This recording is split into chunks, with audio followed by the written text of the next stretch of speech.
Nah, saudara yang saya kasih dalam Tuhan. Kemudian yang ketiga, ini adalah kesusahan yang ditimbulkan ya karena perbuatan kita sendiri. Karena perbuatan kita sendiri. Wah, kok bisa perbuatannya? Oh ya, perbuatan. Keputusan diri kita sendiri bisa menyebabkan banyak hal. Ya. Putusan diri kita. Keputusan apa? Ya, manusia, kita ini membuat keputusan untuk hidup kita. Dan tiap-tiap keputusan itu mempunyai efek. Terutama keputusan yang besar-besar. Ya. Keputusan mau sekolah di mana. Keputusan mau jadi anak nakal atau anak baik. Bisa nggak? Hah?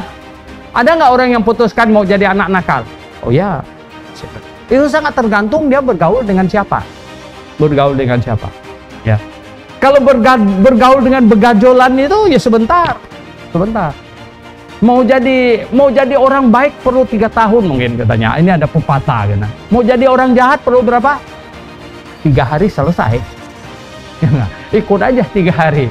Kau akan jadi anak jahat. Ya, 3 hari. Untuk jadi baik, waduh, ya toh. Untuk menjadi biasa supaya bisa kebaktian dengan baik, datang dengan penuh sukacita, nggak terlambat, ya toh. Lagu kita itu kan indah, betul nggak? Ada nggak kamu merasa nyesal datang orang sudah nyanyi 2 lagu gitu? Gimana? Waduh, saya ketinggalan 2 lagu nih. Gimana? Atau Anda bilang, oh syukur saya ketinggalan 2 lagu gitu. Kalau kamu happy datang kebaktian, happy, ya dong. Happy datang kebaktian tahu apa? Pagi-pagi kita sudah ada persiapan. Belum pagi dong, malam kita sudah ada persiapan. Besok ini, besok saya kebaktian nih, besok, ya dong. Nah, kalau kau datang misalnya terlambat, orang udah nyanyi 3 lagu, tinggal kolekte baru datang, ya enggak. Datang sudah langsung ditang gitu. Aduh, bagaimana ini ya, enggak ya. Nah, kita ini ya, supaya kamu bisa ambil keputusan yang bagus-bagus ya. Keputusan yang dipimpin oleh Tuhan. Kalau saya bilang, kenapa tiap-tiap hari manusia tuh ambil keputusan tuh ya? Lu mungkin putusan yang sederhana nggak ada pengaruhnya. Mau pakai baju apa ya, nggak ada masalah lah gitu ya nggak. Yang putih kayak yang hitam nggak masalah gitu. Tapi ada banyak keputusan dalam hidup ini. Kita benar-benar perlu berdoa. Ya. Perlu berdoa karena keputusan itu membawa efek. Gitu. Pekerjaan apa yang kamu mau ambil? Pekerjaan apa? Ya. Kamu mau kerja apa? Ya. Bayangkan ya, jurusan apa? Anak-anak yang masih remaja, ada nggak sungguh berdoa? Mau masuk apa? Gitu ya kan? Mau ambil jurusan apa? Mau jadi hamba Tuhan atau apa? Gitu. Itu harus didoakan amat sangat loh ya. Bukan ya udah terserah deh, terserah. Gitu. Nanti ya sudah sampai di tengah jalan ada masalah, mau salahin siapa lagi? Kan? Nggak bisa. Ya. Ada banyak keputusan-keputusan besar dalam hidup kita.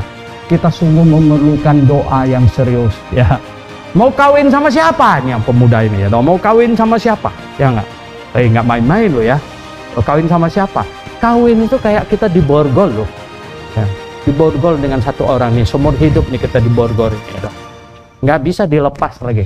Nggak bisa dilepas lagi. Kamu kawin sama siapa? Ya nggak? Sekali sudah diikat, sudah diborgol, nggak bisa lepas lagi. Nah, baru belakangan ketahuan, nah orangnya begitu katanya. Mau lepas nggak bisa. Ya udah ditahan aja terus gitu. Ya kan, sampai selesai begitu. Ya, jadi ini nih ya. Mau sekolah apa? Mau kerja apa? Mau kawin sama siapa? Ini urusan besar. Urusan besar ini.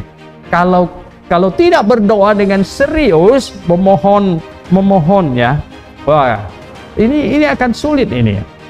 Nanti kita sampai di tengah jalan, nanti kita mulai aduh puyeng nih, kenapa jadi begini ya, mau mundur nggak bisa, maju sulit amat gitu. Nah ini kan akan pusing. Saya jadi hamba Tuhan, jadi gembala 30 lebih tahun itu sudah banyak menolong orang, konseling ya. Waduh, kita kasihan gitu. Saya kadang-kadang mau teteskan air mata juga. Ya bagaimana dia susahnya macam begitu, ya toh. Susahnya. Tapi sekarang ya toh, ya kalau bisa balik lagi ke awal, suruh start awal aja gitu ya nggak? Nggak bisa, ternyata tidak bisa gitu ya. Nasi sudah jadi bubur gitu ya, tambah apa sayur apa namanya tuh ya, sayur bawang ya, bawang goreng kita tambah ya, nggak ikan teri gitu biar enak gitu ya. Ya nggak, untuk jadi balik jadi nasi nggak bisa ya, nggak bisa. Nah ini ya hidup ini. Jadi Ayub saja berkata di dalam Ayub pasal 5 ayat 6 dan 7. Coba lihat Ayub. Ayub ngomong apa ini Ayub? Aduh Ayub ya, Ayub ini susah ini ya. Ayub pasal yang kelima ayat 6 dan 7 katanya apa di sini? Ayub pasal 5 ayat 6 dan 7. Karena bukan dari ini ya. Ayub pasal 5 ayat 6 dan 7. Ya. Karena bukan dari debu terbit bencana dan bukan dari tanah tumbuh kesusahan, melainkan manusia menimbulkan kesusahan bagi dirinya seperti bunga api bergejolak tinggi. Siapa yang menimbulkan kesusahan katanya? Manusia menimbulkan kesusahan bagi dirinya. Manusia menimbulkan kesusahan bagi dirinya.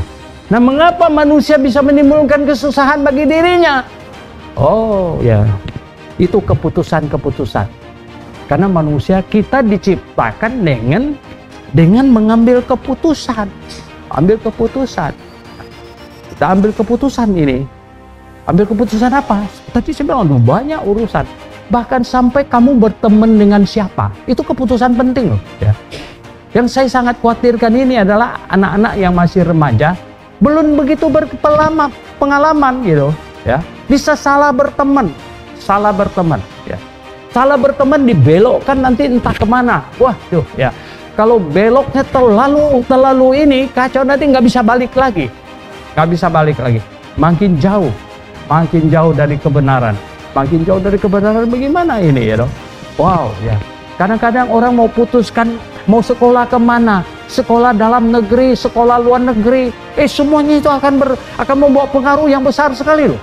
Jemaat yang saya kasih dalam Tuhan ya, saya hanya bersifat mengingatkan. Mengingat setiap keputusan kita itu membawa efek, nggak main-main. Saya kasih tahu, nggak main-main. Ya, saya tanya, ya, berlebihan nggak kalau saya bilang bahwa setiap keputusan kau berlutut dengan benar dan berdoa kepada Tuhan. Tuhan ya dong, ini saya ini takut ini Tuhan ya. Saya ini takut nih, saya mau ambil keputusan ini loh ya. Saya ini sangat takut. Saya takut efeknya Tuhan ya, supaya kasih hikmat kepada saya. Ya. Nah, Saudara, ya itu yang ketiga.